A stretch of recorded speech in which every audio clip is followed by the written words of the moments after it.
and the topic of today's short talk is the standoff between men and women. So in today's sexual marketplace, men and women are engaged in a kind of Mexican standoff in which neither one wants to put their gun down first. Consequently, there's been this standstill that has led to a significant reduction in all kinds of sexual relationships over the past 10 years. Let's examine why this might be the case. It kind of looks like this. Women today look at men and they're just kind of disappointed. They think there are no good men anymore, and the men who do engage with them, they just seem to want sex without commitment. From their perspective, this would mean settling for a lot less than they think they're worth.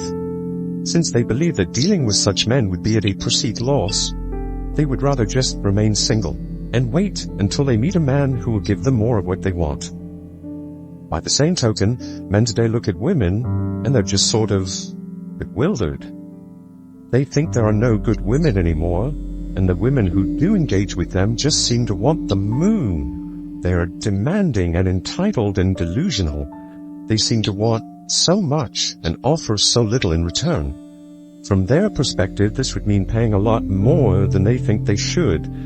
Since they believe that dealing with such women would be a perceived loss, they would rather just remain single and wait until they meet a woman who will give them more of what they want. And that's kind of the situation. Both sides want the other to move in the direction of its preferences. Women want men to give them more of what they want, or no sex. Men want women to give them more of what they want, or no commitment or resources.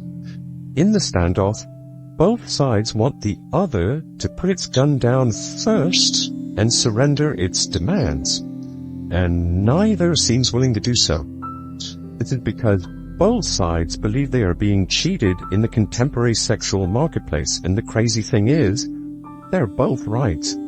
Both men and women are getting less of what they most want from each other, and the upshot is the decrease we've seen in all kinds of sexual relationships. More men and women are deciding it's better just to remain single. Now, I've already discussed how we got into the situation in an episode called, appropriately enough, How Did We Get Here? It's actually one of my all-time favorite episodes, so please do check it out if you haven't done so already. In any case, I'm not going to talk about how we got into that mess today. Today, I'm going to talk about how it's going to get resolved. And I'm going to explain this resolution using a historical anecdote from the Roman Empire. It kind of goes like this.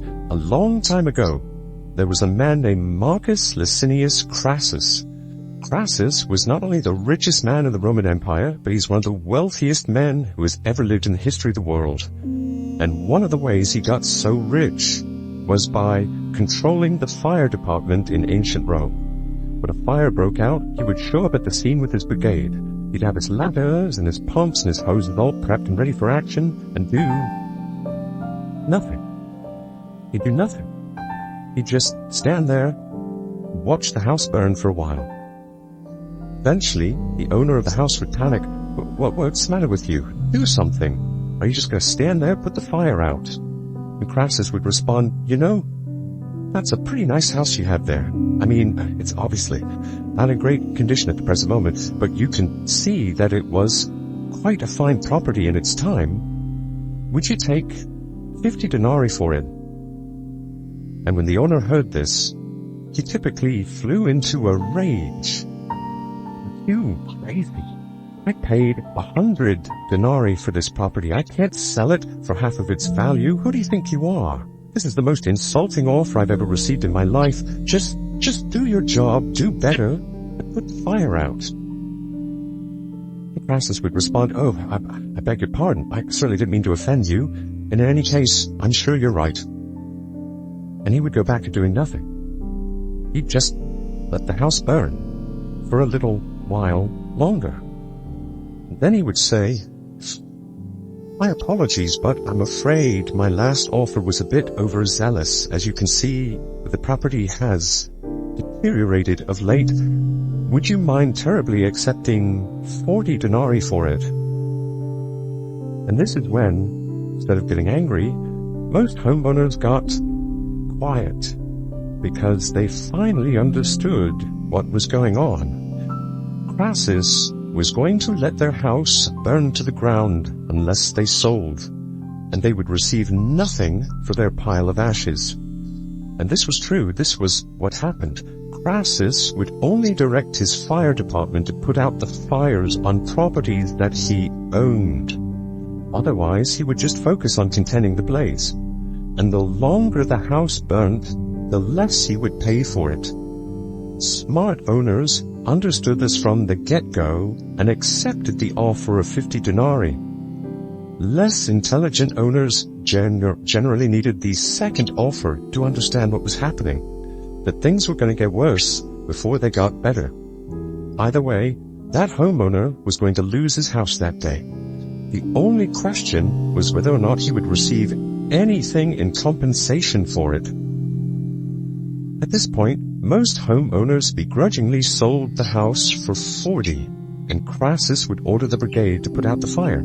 He would then either keep the property, increasing his real estate holdings, or sell the property back to the original owner for twice what he just paid, turning a nice little profit. And this is how Crassus became the richest man in Rome. Obviously not a very scrupulous business model, as he exploited other people's crises as his opportunities, but that's how it was. Crassus understood how the standoff played out as a function of time. Now, before I go any further, if you're liking what you're hearing, please consider sending this episode to someone who might benefit from its message, because it's word-of-mouth referrals like this that really help to make the channel grow. You can also hit the thanks button and tip me in proportion to the value you feel you've derived from this episode. I'm also proud to announce that my book, The Value of Others, is now available for pre-sale on Amazon. I'm also writing original content for my free newsletter every week. If you'd like to sign up, you can do so through my website. Finally, please fill out an inquiry form on my website if you're interested in booking a paid consultation. The links to everything I just discussed are below in the description. Okay, let's get back to it.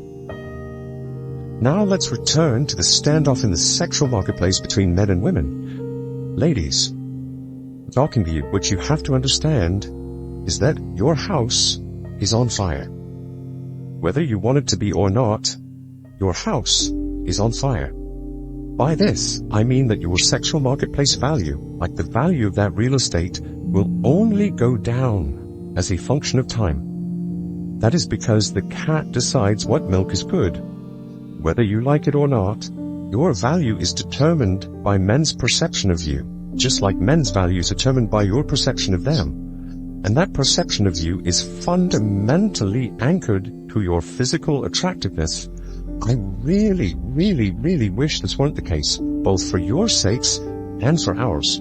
I wish it weren't the case for you, because it sucks to be judged primarily by your physical appearance. And a lot of interesting and important attributes go unnoticed when unpaired with physical attractiveness. And I wish it weren't the case for us, because we're just so stupid about the extent to which we value this attribute, and this overvaluation can produce all kinds of suboptimal relationship outcomes. However, it's just kinda hardwired into us, so you have to appreciate that it's not going anywhere anytime soon. So, if your sexual marketplace values are anchored to your physical attractiveness, which only tends to decrease as a function of time, then most women, just like the homeowner in our anecdote, would be best served by accepting an offer sooner as opposed to later. In many cases, you will not receive a better offer than you do today, which is why I say that women's default mode is to act. And if you balk at the offer because, like the homeowner, you believe it is too low, then men will just wait. That's the standoff. And your house will burn for a little while longer. In the vast majority of cases, the next offer won't be as high as the last one. You have to understand that if your house is on fire, the rational decision is to sell as quickly as possible. So that's the resolution of our Mexican standoff. In the beginning, the positions might be equal. Women say to men, your offer is too low. Give us more, or we're comfortable being alone. And men say to women, your price is too high. Accept less, or we're comfortable being alone. But what happens as time passes? Just like in the anecdote, the value proposition changes differentially as a function of time. On average, and as a function of time, men's sexual marketplace value, as reckoned by women, increases, and women's sexual marketplace value, as reckoned by men, decreases. This means that the next offer women receive might not be as high as the last. Now, some homeowners didn't sell their house to Crassus. They were insulted by his lowball offer, and they were infuriated by his business practices. His offer hurt their pride. They would rather the house burn to ash than allow him to get his hands on it for less than what they thought it was worth. At the end of the day, they had no house and they had no money. But at least they had their pride. The pride of not selling to an unscrupulous businessman. Of course, they only thought Crassus's offer was too low because they were anchored to the value of what the house once was, i.e. when they first purchased it, not to the value of what the house would soon be, i.e. when it is a smoldering rubble. They thought that an offer of 40 denarii would be a loss of 60 from what it once was, not a gain of 40 on what it would soon be. And their pride objected to that perceived loss. This is why I say that women's greatest enemy is their pride. Pride prevents people from selling at a perceived loss. However, the longer they wait, the greater the perceived loss tends to be. This means there are really only two strategies here. If you're committed to going all the way and seeing your house potentially burned to the ground without receiving any compensation for your loss, which is absolutely your right, then don't budge. Don't ever move a single inch. However, be serious with yourself if you're not actually willing to see the standoff all the way to its ultimate conclusion. If you are not willing to see your house reduced to ashes, then you should lower your gun as quickly as possible and accept the offer. Because the longer you wait, the more your house will burn, and the worse the next offer will be.